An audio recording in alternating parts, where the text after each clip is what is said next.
Good morning and welcome back to the second lesson on Elizabethan age or Shakespearean age. Without much introduction, let's get on with our business because I am afraid I might go beyond the scheduled time of 30 or 35 minutes per lesson. Okay, ready? This lesson is on the university wits, who were in fact contemporaries of Shakespeare. But Shakespeare was not so active as the university wits were. Shakespeare became active little later. That's why we have created a separate lesson on the university wits. They laid the foundation for Shakespeare to grow. The fertile land was already there for Shakespeare to grow upon. Okay, who were these university wits? They were educated either from Oxford or from Cambridge. That's why they were known as university wits. Wit means someone who is very intelligent, someone who is able to invent very quickly verbal responses. So intelligent people. So they were known as university wits. These university graduates together were branded as university wits. That's it. These were, as I have already mentioned, educated either at Oxford or at Cambridge. Here is the list. You can write down. This is not very important. No question will be asked from which university these university wits were educated. And Thomas King, of course, didn't attend any university, nor did Shakespeare, as you know. Now we look at the 7 university wits. They are important from the examination point of view, and their important works I have mentioned. I am sorry I cannot go into great details about any of these texts. I'll just mention these texts and let you know which ones are very important from the examination point of view. Okay, Christopher Marlowe, he established blank words. You know what blank words is? Iambic pentameter without any rhyme. Okay, and from the examination point of view, this is important. Ben Jonson, the contemporary of Christopher Marlowe, called Marlowe's writing as mighty line. Not the point. Marlowe anticipated Shakespearean tragedies. Now, his first work, important for the exam, Dido, Queen of Carthage. Now, this is based on the Italian poet Virgil's Aeneid. I have already talked to you about Aeneid. Aeneas, the survivor from the Trojan War, travels with a few survivors from the war, and during his journey to Italy, Rome was founded by the descendants of Aeneas. And during his voyage, he happened to spend quite some time in the ancient city of Carthage in Africa. And there, he fell in love with Dido, the princess, or the founder of Carthage. But though they became so intimate, on the advice of Zeus, God Zeus, Aeneas had to leave Carthage, deserting Dido. And out of her grief, she made a funeral pyre, and getting on to it, she ran into a sword that was used by Aeneas and died. So she died for love. This is the story, and Marlowe has created a play of his own, adapting the story from Virgil's Aeneid. Okay, Tamburlaine. It is based on the life and achievements of South Asian conqueror Timur. If you want to know more about him, please. Timur invaded India. He invaded Russia. He went up to the Mediterranean, and he was a great conqueror, a historical figure indeed. And Marlowe has based his play, Tamburlaine, on Timur. Okay. And what does Timur symbolize or represent? That man's insatiable quest for conquest and power. You'll find this more vividly and explicitly expressed in one of Marlowe's later plays. We will look at that play very quickly. The other play is The Jew of Malta. The central character is a Jewish merchant, Barabbas. A Jewish merchant, Barabbas. If you want to know about all these plays, please try to conduct some personal research. Next one, probably the most famous play of Marlowe is Dr. Faustus. In short, it is the story of Faustus, who sells his soul to the leader of the devils, Lucifer, so that for about 24 years he will have unrestrained, unlimited freedom to do anything, and he would get anything that he wishes.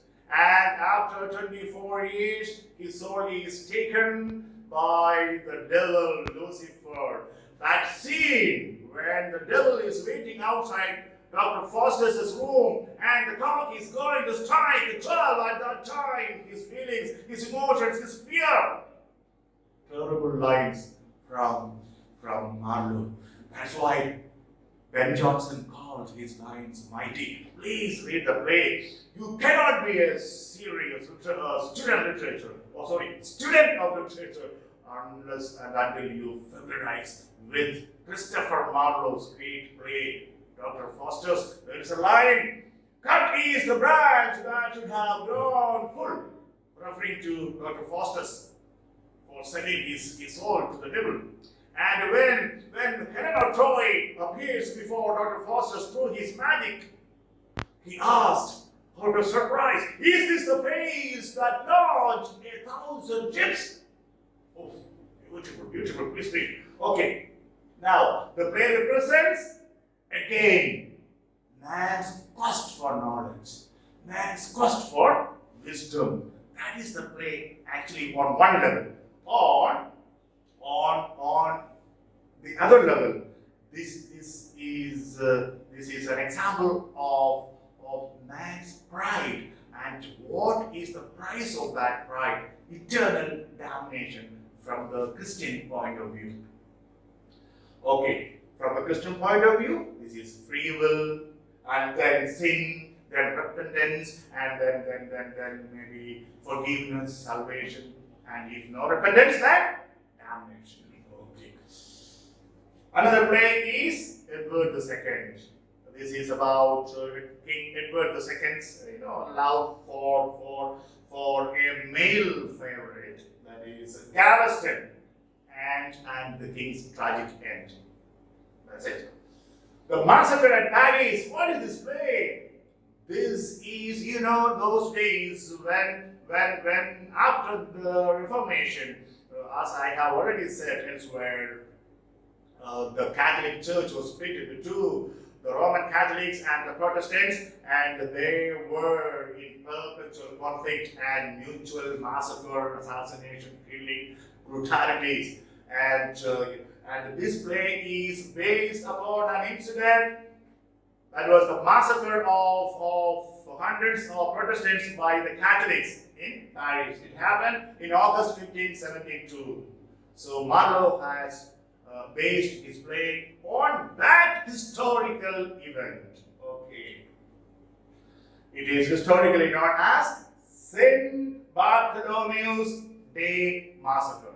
This was a historical event. Some points. Let's take the most important one.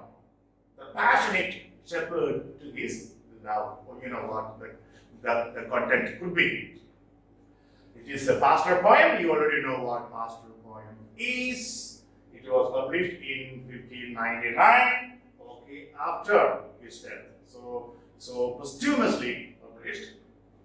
Now, hero and Leander. It is not hero, but I want to say the hero of. This is hero, pronounced as hero. And Leander again. This was published after his death. What is it? After his death, it was actually completed by George Chapman. Important from the examination point of view. Now, what is this? Oh my God! I should very quickly tell you what it is. Now, before I come to Thomas King, very quickly, Hero was a virgin priestess of Aphrodite. In Roman, she is known as Venus, and she lived at Sestos, Sestos, a city or a town in ancient Greece. And opposite that, in Turkey, there was a town known as Abydos, Abydos, and Leander was from Abydos. Now, Sestos here in Greece and Abydos here in Turkey, between these two towns was a strait, a narrow stretch of sea, around 65 kilometers. And one day, when Leander came to Sestos to attend a festival, he saw Hero and fell in love with her. And then every night he used to swim from Abydos to Sestos to meet his beloved. And she would light a lamp from her tower to guide Leander so that he could safely reach the shore and come to her tower. And he convinced Hero that Aphrodite, the goddess of love and beauty and sex, would not be so happy that she would remain a virgin, and Aphrodite would not be really pleased with the worship and sacrifices of a virgin. Okay, so he was very cunning, and somehow Leander convinced Hero, and they had a lot of intimate relationships. And the whole summer went on like this. Every night, this man, swimming 65 kilometers for love. Okay. Anyway, one night, on a stormy night, Hero was waiting in her tower, overlooking the sea, eagerly waiting for her lover. Then suddenly there was a storm, and Leander was tossed by the waves, and unfortunately the lamp of Hero, which guided the light from which guided Leander, was brought out by the strong wind, and he lost the way, and he was drowned in the sea. Next morning, when Hero woke up, she saw the dead body on the shore.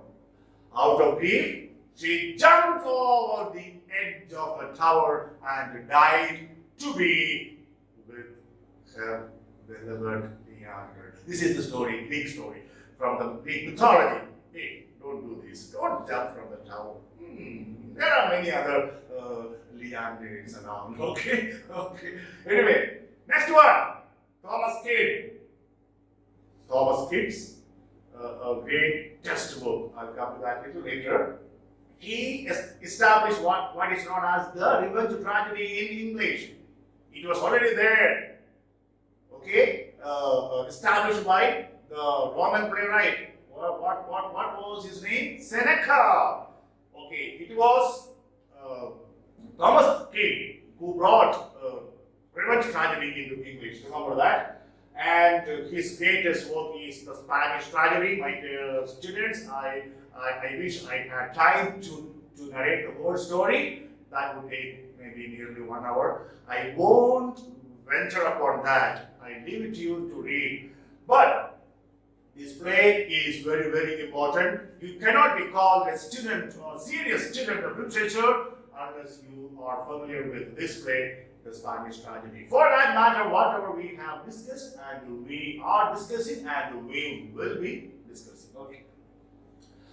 One character, Hieronimo, is very important, and he's not the central character. He is the father of the protagonist of the story. Please read the story. And Shakespeare got the idea, okay, to create his Hamlet from this character, Hieronimo. Okay. The only other play he wrote was a closet drama, Cornelia. Cornelia. What is a closet drama? A drama not to be staged, but to be read and enjoyed. Important from the examination point of view. Okay, the play is about Cornelia and Metella. Metella, the widow of Pompey. Who was Pompey? He was a Roman general and statesman, a contemporary of Julius Caesar, and both, though began on friendly terms, they entered in civil wars, and Pompey was finally defeated. Okay, that's all for you. If you're curious, please go on, read more and more. Next one, University of Lit. Who? Robert Greene. He was one of the most popular English prose writers of the late 16th century England, and Shakespeare's most successful predecessor or predecessor. Okay. And in blank words, romantic comedy. Romantic comedy, where love and fantastical things happen. Blank words, romantic comedy. Blank words was mostly probably used in words, but here sometimes they also use prose romances. Okay. He was also one of the first professional writers and among the earliest English autobiographers. Okay. Major works. First one, Pandosto, or The Time of Time. Please, you can go on and research and find out what it is. It is the direct source of Shakespeare's The Winter's Tale. Shakespeare has borrowed from various sources, mind. Okay, not only from Plutarch's lives, he has borrowed from other writers who came before him and wrote. So the Winter's Tale has its source in Robert Greene's Pandosto, The Time of Time. It's about the king of Bohemia suspecting his wife of infidelity, and he feels that she's pregnant with not his daughter, and when the child is born, the daughter is sent out and to the sea, and somehow by the grace of gods or goddesses, whatever, she happens to reach another nearby country, that is Sicily, or kingdom Sicily, and there she grows up, and the prince of Sicily, Dostus falls in love with this girl. Her name is Fawny, and then finally they decide to marry, and they run away from Bohemia and come to Bohemia, Sicily, and they come to Bohemia. And then finally, Pandosto realizes his mistake, and he out of his grief commits suicide, whatever. This is the story you can read, and this is the story part.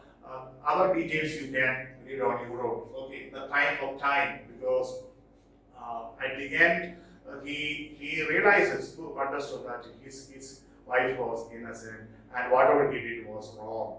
Because in the story, his wife died, or she committed suicide out of her grief, and her son also died, and he lost everything. So this is the story. The triumph of time. Time will prove.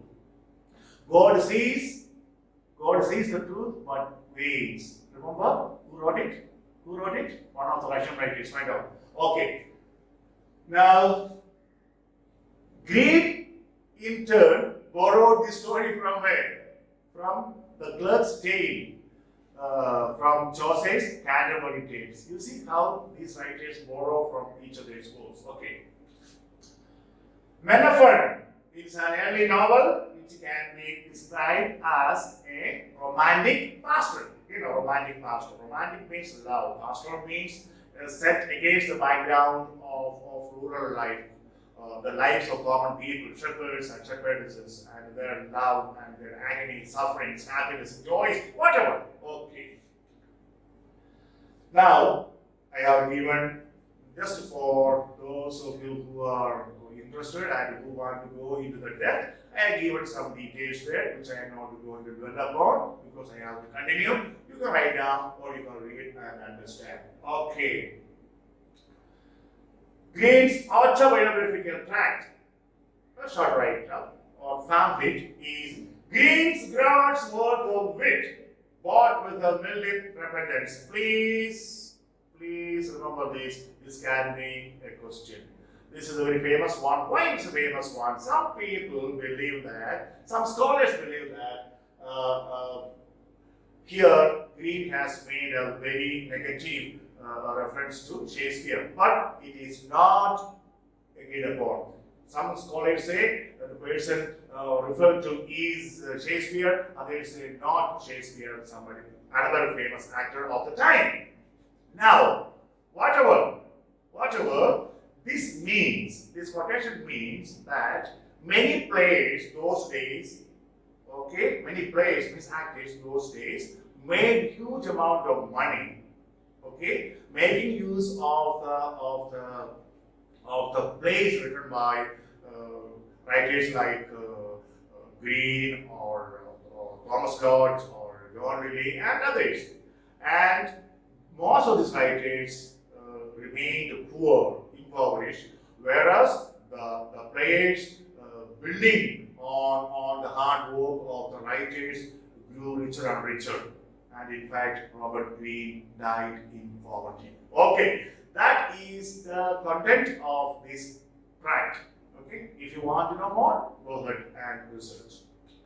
Okay, among the 4 plays written by Greene, his best is Friar Bacon and Friar Bouquet. It is the first successful romantic comedy in English. It contains a very vivid representation of Elizabethan life. Okay. Green's The Scottish History of James IV, slain at Flodden, was a forerunner of, that's where it becomes important, Shakespeare's 2 plays, As You Like It and A Midsummer Night's Dream. Mind, these pieces of information may not be so important for your MA entrance examinations, but they are indeed very, very important for your next year of exams. Not the point. Okay? Now, Thomas Nash, Nash, he was again a pamphleteer, poet, and dramatist. Not all of them were. Okay. His most famous work is The Unfortunate Traveler, or The Life of Jack Wilton. Now, this is known as the first picaresque novel in English. What is a picaresque novel? A picaresque novel is one which is concerned with the life, the adventures of a picaro. Who is a picaro? A picaro is a rogue who has no roots, who may be a bastard, and who moves from place to place and engages himself in a lot of adventures. So, and finally, he transforms himself into a better person. So, this is the first picturesque novel, and this is concerned with the life of Jack Wilton. Okay, next. Whatever I have said in few words, I have explained here for you to take down if you want. Okay. And another one. Nash and Ben Jonson together wrote a satirical play, The Isle of Dogs, for which they were imprisoned because the play seems to have attacked the Queen and some other people in important position those days. Okay, anyway. John Lilly is considered to be the first English prose stylist. I don't want to say a lot of things about him. There are a few things given here you can write down. He is mainly known for two plays. What are they? Euphus, the Anatomy of Wit, number one, and its plot is a rake's fall. Who is a rake? An immoral character. Fall from virtue and then recovery. A rake, he falls from his virtue into sins, but then later on recovers. Okay. Another one is Euphus and his England. But what is most important from the examination point from the examination point of view is this one. These are the ones for you to write down. The most important one, this is one. Euphuism. Euphuism. What is it? It is an artificial, ornate, sophisticated style of writing which became very fashionable those days. And this guy was the initiator. Euphuism, not a euphemism. Euphuism. Very artificial, bombastic, ornate, complex kind of writing. And this was asked in many exams. What's the question? Who is associated with Euphuism? And they give the names of 4 university mates. John Lilly. Good. Another work is Endymion. Some critics consider this Lilly's most important work. Keats also has written a poem, Endymion. We will talk about that later. Now, this is the story.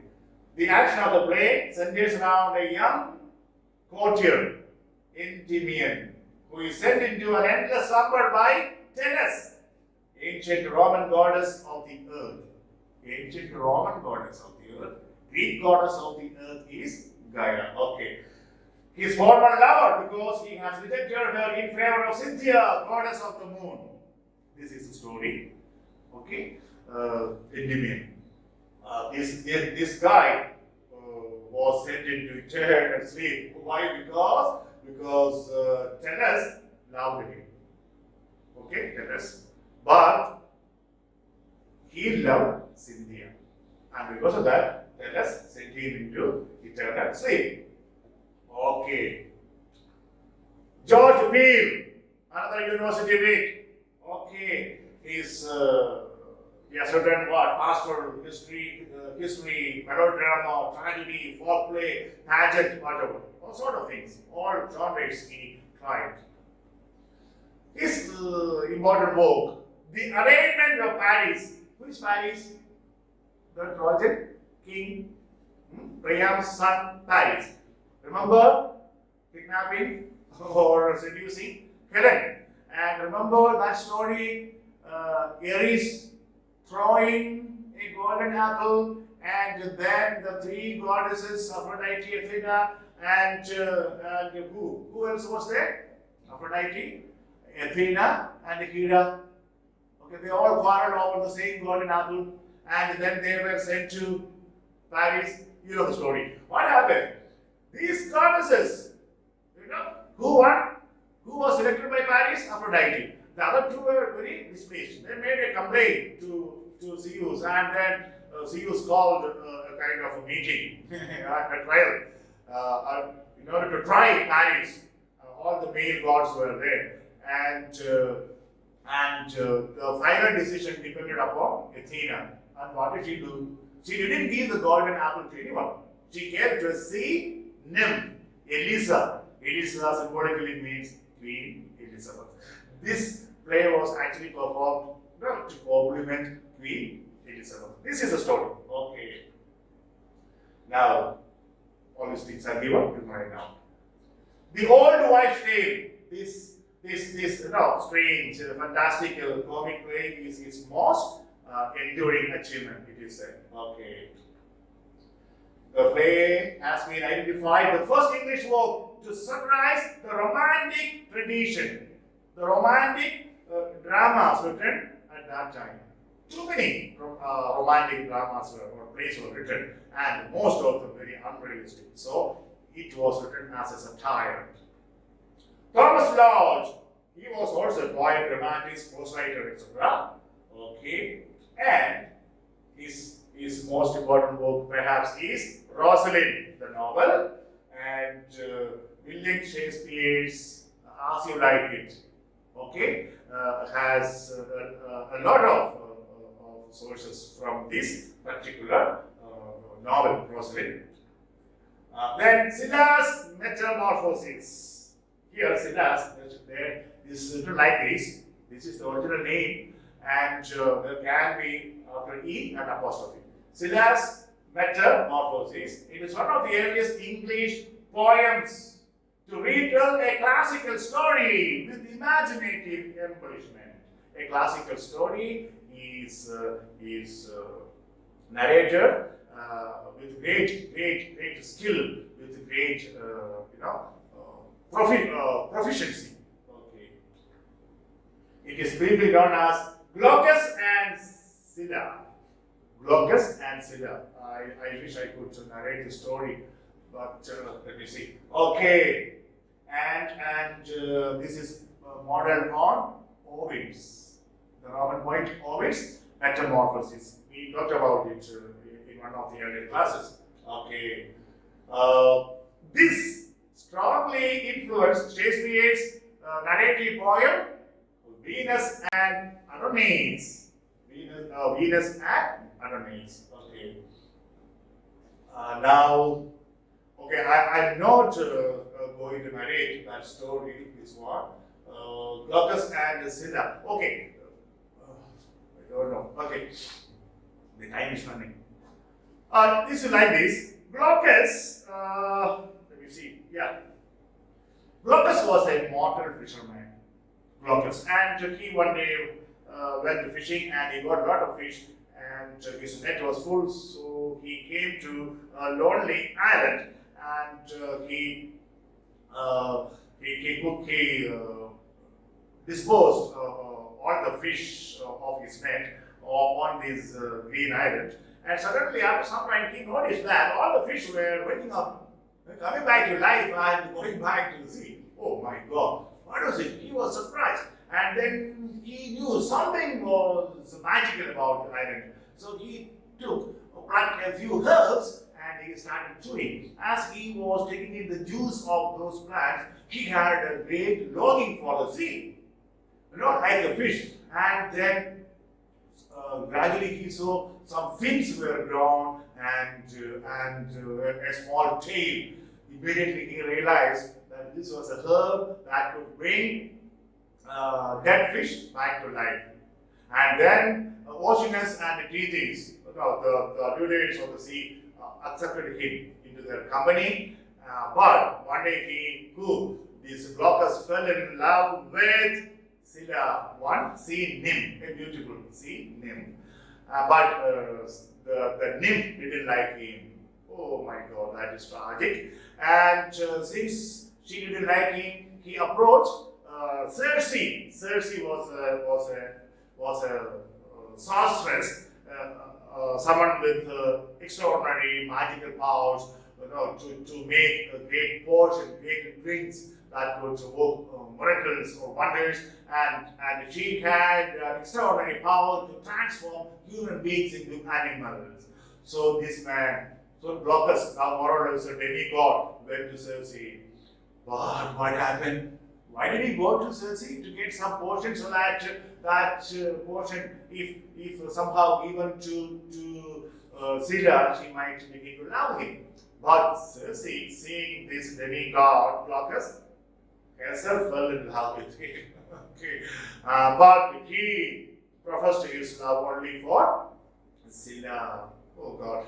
And then Circe decided to take revenge, not upon Glaucus, but upon her rival, that was Scylla. So Circe, with her power, made a potion and poured it into the pool where Scylla used to take bath. And when she took bath in that pool, poisoned by Circe, she turned into a monster. And she remained a monster there for so many years. And during Odysseus' return journey from the Trojan War, at least 4 people were devoured by her. So this is the story of Scylla's metamorphosis. Metamorphosis means transformation. Have you understood? Oh, very quickly. Okay. Important place of Thomas Lodge. A looking glass for London and England. Okay. This play was written in collaboration with Robert Greene. Okay. It is the story of the biblical character Jonah. You can, if you are curious again, you can read and find out the details. Okay. Now, from the examination point of view, why this play is important, because this is an example of the survival of the medieval morality play. Okay, that is its importance here. Then the wounds of civil war, another play. The play depicts the conflict between 2 ancient Roman statesmen, Roman generals, Gaius Marius and Sulla. Gaius Marius and Sulla were great generals of Rome, great statesmen, but they had differences of opinion and they engaged in civil wars. Okay, the play revolves around those incidents, historical incidents in ancient Rome. Wow, we have come to the end of the lesson. I know I have hurried a bit. I had to, otherwise we will reach nowhere. This is a very important opening line from an important novel, The Great Gatsby, by F. Scott Fitzgerald. A very important opening line. In my younger and more vulnerable years, my father gave me some advice that I have been turning over in my mind ever since. That's all. Okay? Then we'll have one more lesson on Elizabethan or Shakespearean age. After that, we will move on to the Jacobean age, also known as the post-Shakespearean age from the literary point of view. Till then, take care, be happy.